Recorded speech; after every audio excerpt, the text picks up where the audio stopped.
Time नहीं लगाते इस पर।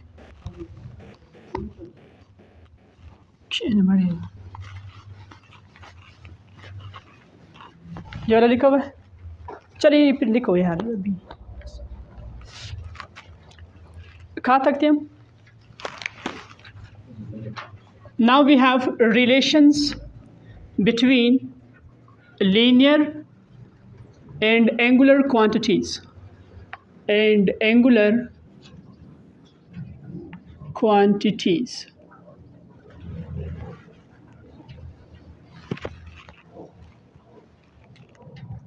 सही है। Relation between linear and angular quantities हमारे पास किस तरह से होंगी, इसको अभी हमने पढ़ना है। सबसे पहले है linear displacement versus angular displacement. सबसे पहले हमारे पास क्या होगा रिलेशन, लीनियर डिस्प्लेसमेंट वर्सेस, मुकाबला होगा किसके साथ, एंगुलर डिस्प्लेसमेंट। यानी linear is represented by S, angular displacement is represented by theta. इसके लिए रिलेशन डिराइव भी कर सकते हो, लेकिन इतना टाइम नहीं है, डायरेक्ट सॉल्व करते हैं। मैंने फार्मूला लिखवाया भी था, याद है अभी? Theta is defined has S upon T, याद है? सॉरी एस अपॉन आर, याद है ना? अभी आर को इधर शिफ्ट करो तो एस इक्वल्स टू क्या हो जाएगा, R theta. S equals to R theta. What does it mean? It means this is the relation which relates the linear displacement s with the angular displacement theta. According to this relation, if you are given with any two known variables, you can find the third unknown variable. अगर आपको दो noun parameters given है, आप एक unknown parameter को मालूम कर सकते हैं। लेट्स से अगर आपको r गिवन है और थीटा गिवन है तो किसको मालूम कर सकते हो, एस को। अगर आपको आर गिवन है और एस गिवन है फिर किसको मालूम कर सकते हो, सिंपल सी बात है। Next, linear velocity V versus angular velocity omega.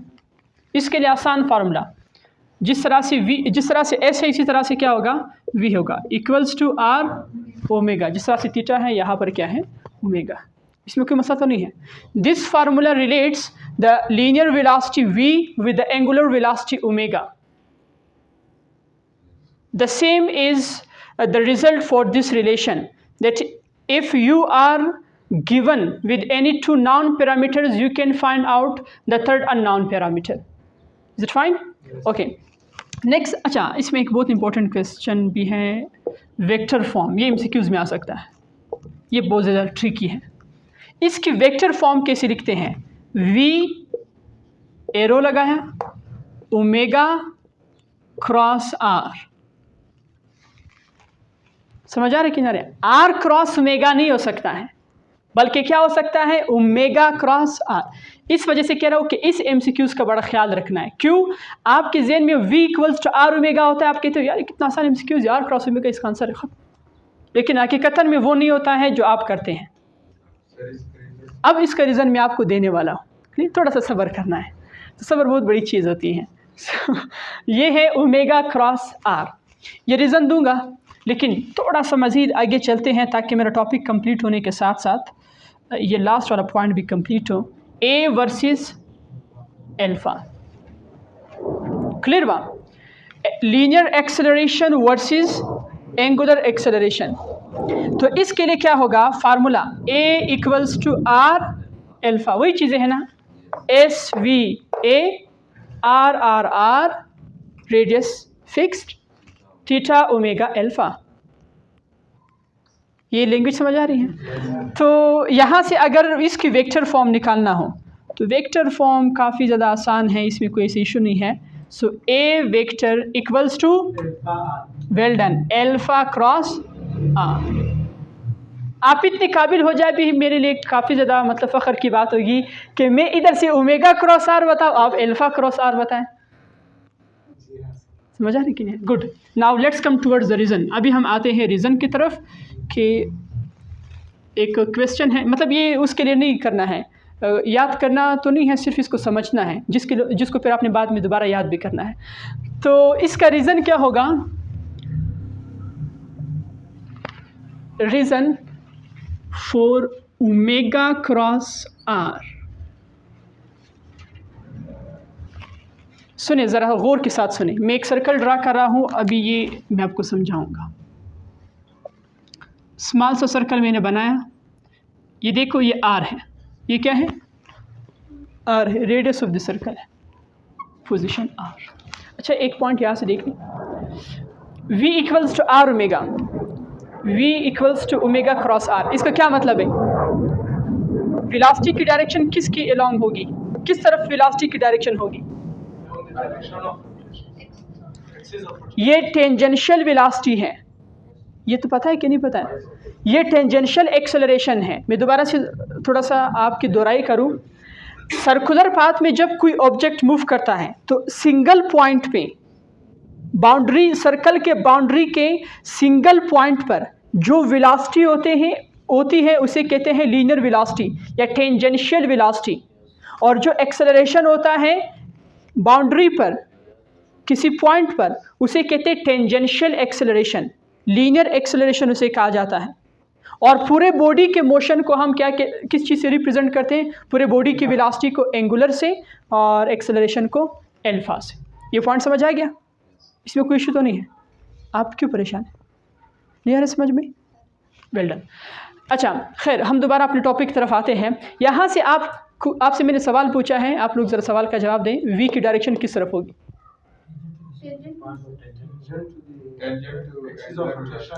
Tangent rotation. और कोई? आप लोग चैप्टर नंबर 2 क्यों भूल चुके हो यार? जब दो वेक्टर्स के दरमियान क्रॉस आए, then the resultant vector is always perpendicular. Well done. Then resultant vector is always what? Perpendicular. Perpendicular to what? Perpendicular to three things. Number 1, this V is perpendicular to. Number 2, this V is perpendicular to R. Number 3, this V is perpendicular to the plane in which omega and R lies. ये V उस plane के भी perpendicular होगा जिसमें omega और R दोनों लाई करते हैं। ये बात समझ आ रही कि नहीं आ रही है? ये ट्रिक सीख लो कि जब आपके पास क्रॉस प्रोडक्ट आए तो उस वक्त ये बात याद रखें कि उसका जो रिजल्टेंट आएगा दैट इज ऑलवेज परपेंडिकुलर। वो डायरेक्टेड होता है परपेंडिकुलर। किसके perpendicular? To the given vectors and the plane which consists of the given vectors. इसको मज़ीद समझने की ज़रूरत नहीं, वैसे आता कि समझ लो। अच्छा खैर, अपने टॉपिक की तरफ आते हैं। तो ये 1 2 3 4 5 6 7 8 पॉइंट्स हैं, मतलब इसको फिर आपने देखना है। यहाँ से V जो है वो परपेंडिकुलर है ओमेगा के, V परपेंडिकुलर है R के, और V परपेंडिकुलर है to the plane which contains omega and R। बिल्कुल the same is the case here. This is tangential velocity, be remember, means at a point around the boundary of a circle. This one, यहाँ से A tangential is perpendicular to alpha while A tangential is also perpendicular to R। ये R के भी क्या है? Perpendicular है। दोबारा अपने टॉपिक की तरफ आते हैं। हमारे पास टॉपिक ये है, let's say the object moves in this way. A से मूव करती है, क्लियर हो रहा है कि नहीं हो रहा है? तो जब ये ए से मूव करेगी तो यहाँ पर वेलोसिटी की डायरेक्शन किस तरफ होगी? देखो ये टेंजेंट है, ऐसे होगी ना, दिस इज V। यहाँ तक कोई सवाल तो नहीं है? And this is position vector R radius. अब ज़रा गौर के साथ देखो, ओमेगा कैसे निकालूंगा? कैसे ओमेगा निकालूँ इस डायग्राम में?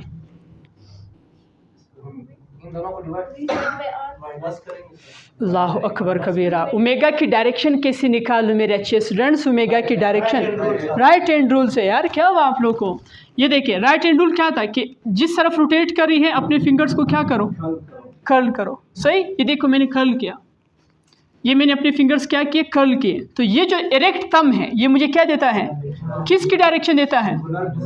किसकी? एंगुलर डिस्प्लेसमेंट की डायरेक्शन दे रहा है। नालायको किधर से हो? एंगुलर डिस्प्लेसमेंट किधर है? एंगुलर वेलोसिटी की डायरेक्शन दे रहा है। सारे यार बस सो रहे हो। सही, जब यहाँ पे ऐसे थंब को हम लोगों ने कर्ल किया, सॉरी फिंगर्स को कर्ल किया एक्सिस ऑफ रोटेशन के अराउंड, तो जो आपके पास स्ट्रेच थंब था, इरेक्ट थंब था, वो आपको डायरेक्शन देगा किस चीज़ की? एंगुलर वेलोसिटी की। तो हम अभी क्या करेंगे?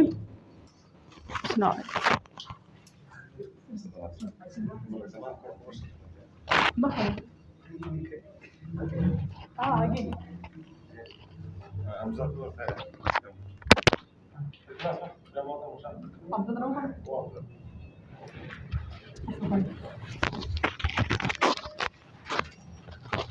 अच्छा, यहाँ तक बातें समझ आ रही जो मैं कह रहा हूँ? सही है। मैं क्या कह रहा था, मैं खुद भी भूल गया। सही है, मैं कह रहा था कि आपके पास क्या है, यहाँ पे चूंकि हम वेलोसिटी की बात कर रहे हैं, तो ये ऑब्जेक्ट अगर ऐसे रोटेट कर रहा है तो हम देख रहे हैं, देखो ये एंगुलर वेलोसिटी की डायरेक्शन है which is out of the board, जो किस तरफ है। मैं ज़रा इसको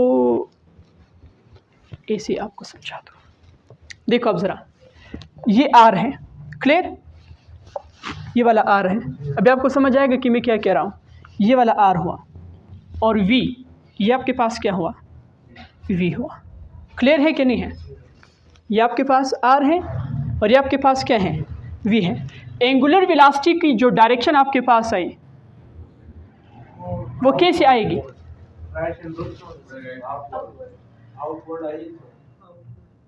सर राइट हैंड रूल की मदद से सर। फिर वो राइट हैंड रूल। अच्छा, ये आर है और ये वी है। देखो वी ऐसा ही है ना। अब देखो मैं इस वी को कैसे डिराइव करवाता हूँ। ये आर था, जब मैंने अपने फिंगर्स ऐसे किए तो यहाँ से एंगुलर वेलोसिटी आई। ये देखो ये एंगुलर वेलोसिटी हुई। क्लियर?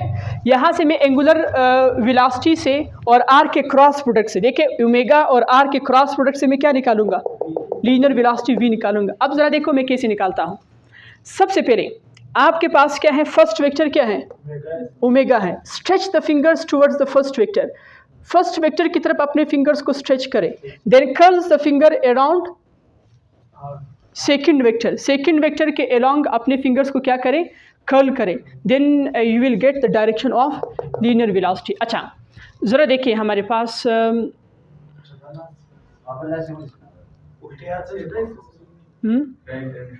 राइट हैंड रूल है ना, तो वो तो नहीं हो सकता। अच्छा अगर मैं इसको ऐसे करूं,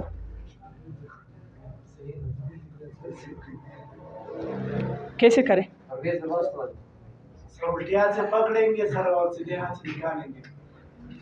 मैंने भी उल्टी हाथी से पकड़ा है नहीं।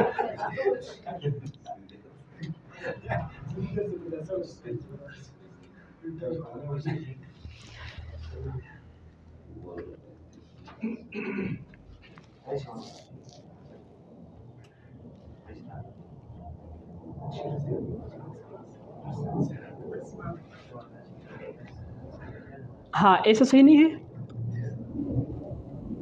ऐसे इस तरह से। अच्छा हाँ अब सही हुआ यार, देखो गुड शाबाश, देखो अब बिल्कुल सिर्फ ज़ुबैर ने सही कहा यार। सही है। अब देखिए ज़रा, ये ऐसे किया, देखो मेरे पास डायरेक्शन किस तरह से है, ऐसे आया कि नहीं है।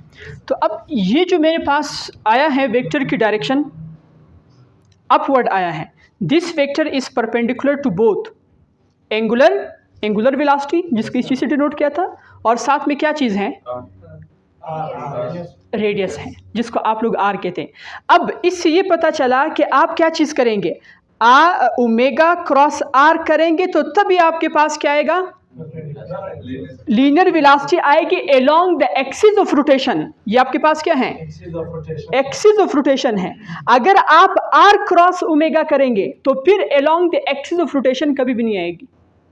ये बात याद रखो, चूंकि इसकी रीज़न मैं बता रहा हूं कि ओमेगा क्रॉस आर जब आप करते हैं तब आपके पास जो लीनियर वेलोसिटी की डायरेक्शन आती है that is along the axis of rotation. तो वो किसके अलोंग आती है, एक्सिस ऑफ रोटेशन के अलोंग आती हैं, विच इज़ परपेंडिकुलर टू ये वाले, मतलब ये चीज़ें। वरना अगर आर क्रॉस ओमेगा करेंगे तब इस तरह से फिर नहीं होगा, सिर्फ ऑपोजिट, फिर ऑपोजिट हो जाएगा, ऑपोजिट साइन आएगा, उसके अलोंग नहीं होगा। तो इसी वजह से हमने क्या चीज़ किया, इसको ओमेगा क्रॉस आर लिखा, और सेम रीज़न किसके लिए होगा, अल्फा क्रॉस आर के लिए होगा। इसमें कोई इशू तो नहीं है। तो ये बात याद रखिए। यहाँ तक ये कंप्लीट हुआ, मतलब इसका रीज़न आपको समझ आ गया। हम लोगों ने थोड़ा सा मतलब थोड़ा बहुत सीख लिया कि किस तरह से है। नेक्स्ट हमारे पास क्या है, इक्वेशंस ऑफ मोशन। जी भाई, कितने इक्वेशंस ऑफ मोशन होते हैं, 3 इक्वेशंस। कौन कौन से, फर्स्ट, सेकंड, थर्ड। माशाल्लाह, बड़े काबिल हो गए हों। फर्स्ट बताया, सेकंड बताया, फिर थर्ड बताया। सही सही, वेल डन, शाबाश। यहाँ बिल्कुल यही नाम है। चलें दोबारा बताएं। फर्स्ट वाला क्या था? V F equals to V I plus A T. Angular में चेंज करो, खैर बाद में चेंज करता, लेकिन चले। लीनियर वेलोसिटी की जगह angular velocity equals to omega I plus alpha T. और ये वाला second equation S equals to V I T plus half A T square. मैं वेक्टर नोटेशंस नहीं लगा रहा हूँ वक्त की किल्लत की वजह से। आप लोग लगा एस की जगह थीटा ओमेगा आई टी प्लस हाफ। माशाल्लाह, काबिल स्टूडेंट्स, वेरी गुड। घर में जाके सबको कह दे, सारे टीचर को सारे जवाब दे रहे थे। तो S equals to V F square बस गोरा पर टेस्ट की सफ़र हो तो टीचर तो गर्दा जवाब होना, और पता नहीं टेस्ट में क्या हो जाता है। तो अब ये भी साथ में बताया करो कि कौन कौन से जवाब टीचर्स को देते हो, तो फिर पता चलेगा। 2 एल्फा थीटा, इसको देखो ना, लेको कोई गलती ना करो। Omega F square minus omega आई स्क्वायर। क्लियर है? यहाँ तक टॉपिक खत्म। ये वाला लिखा हुआ है ना सर में?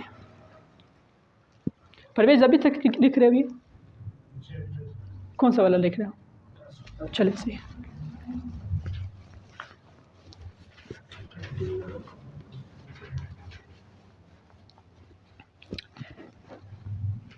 कोई सवाल तो नहीं इसमें? लास्ट है इसका, एनालॉजीज बिटवीन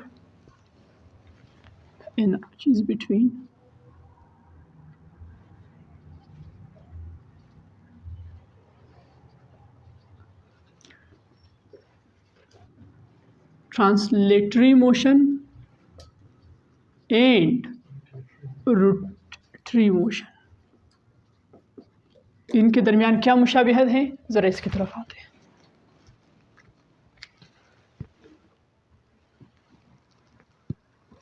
ये हुआ ट्रांसलेशनल, और दूसरा क्या हुआ? वो हुआ रोटेशनल। अब देखिए बस ये यहाँ तक ख़त्म हो जाएगा जी। ट्रांसलेशनल में याद रखो, सिंपल सिंपल चीज़ों से स्टार्ट लेते हैं। हमने यहाँ से देखा कि एस को हम किस चीज़ का चलेगा, ये है एस को किस चीज़ से रिप्लेस किया? ये एस होगा तो इधर क्या होगा? थीटा। स्ट्रेट लाइन इस वजह से करवा रहा हूँ ताकि आपको पता चलता जाए, कोई ऊपर नीचे हो जाए तभी आपको पता चले। और अगर आपके पास लीनियर वेलोसिटी तो किस चीज़ से करेंगे?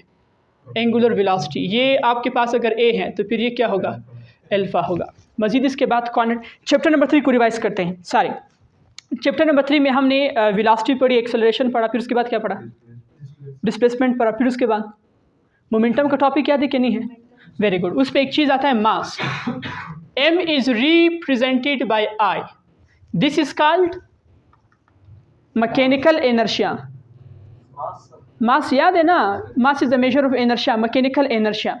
और यहाँ पे हम उसको रिप्रेजेंट कर रहे हैं रोटेशनल मोशन में किस चीज़ से? आई से। आई stands for moment of inertia.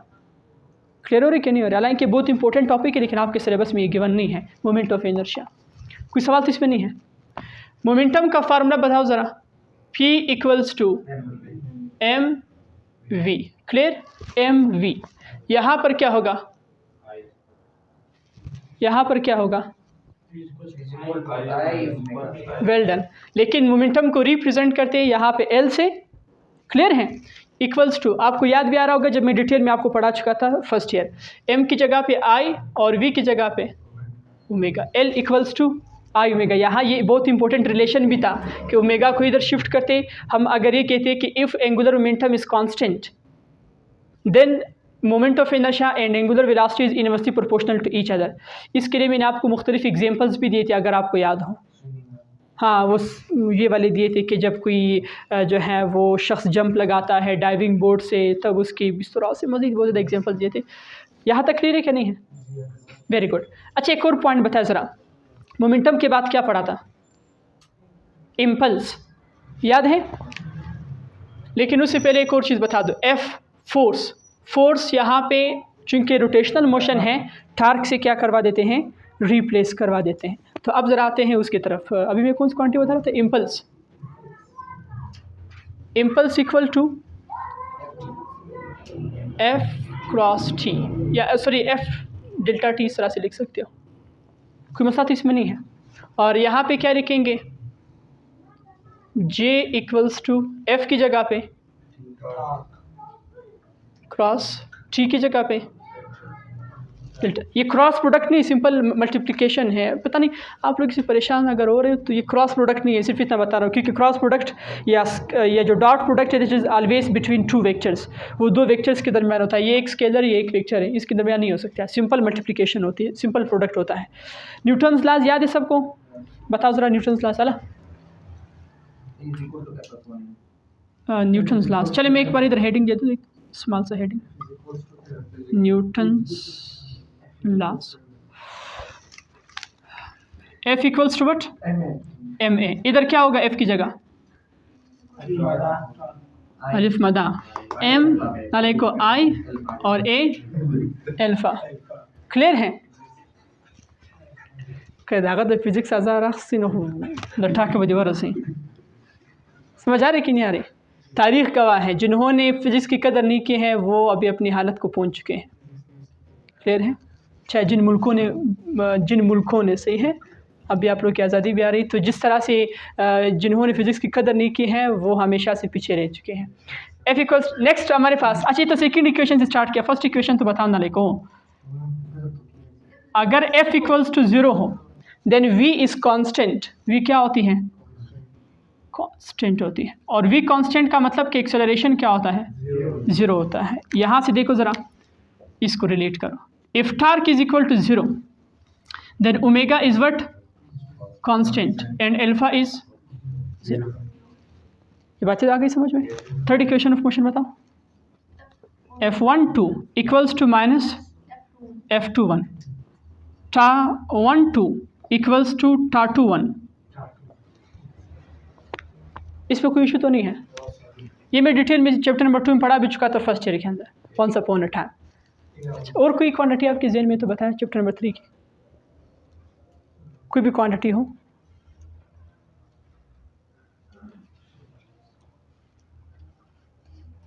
लिखो नहीं ना लिखो, इस पे फोकस करो।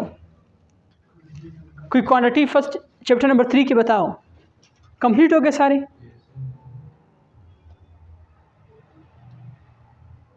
सोच लिए फिर भी अगर कंप्लीट नहीं भी हुआ है तो आप घर में जाएं, बाकी क्वांटिटीज़ देख लें, उनको लिख लें, सही आपका होम टास्क फिर होगा। और यहाँ तक कोई सवाल है तो पूछ लें। Now let's start the centripetal force, last today's lecture.